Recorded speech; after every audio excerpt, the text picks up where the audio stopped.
నిజామాబాద్ జిల్లా చందూరు మండలంలోని బాలురామాయణరెడ్డి గురుకులంలో నిన్న రాత్రి ఉరివేసుకుని ఆత్మహత్య చేసుకున్న 10వ తరగతి విద్యార్థి నిర్లక్ష్యం నీడలో హాస్టల్ సిబ్బంది.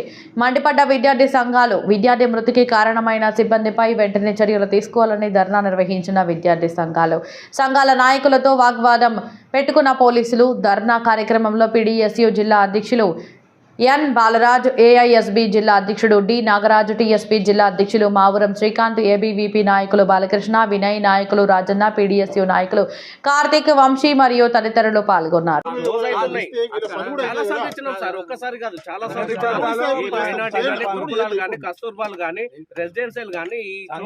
విద్యార్థుల ప్రాణాలకు అసలు గ్యారంటీ లేకుండా పోయినటువంటి సందర్భాలు ఉన్నాయి. ఇంతకు ముందేమో ఫుడ్తో బాధ ఉండేది, ఇంతకు ముందేమో దొడ్డు బియ్యము, పురుగుల బియ్యము వాటితో ప్రాబ్లం ఉండేది. ఇప్పుడు అది లేదు.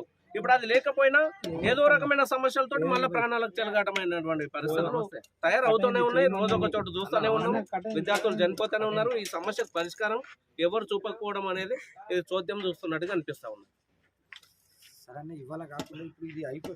కారణమైనటువంటి అధికారులను వెంటనే శిక్షించాలి. విద్యార్థి మృతికి కారణమైనటువంటి అధికారులను వెంటనే తొలగించాలి. విద్యార్థి మృతికి నిర్లక్ష్యం వహించినటువంటి అధికారులను వెంటనే సిగ్గు. విద్యార్థుల పట్ల చిన్న చూప, సిగ్గు. విద్యార్థుల పట్ల నిర్లక్ష్యమా.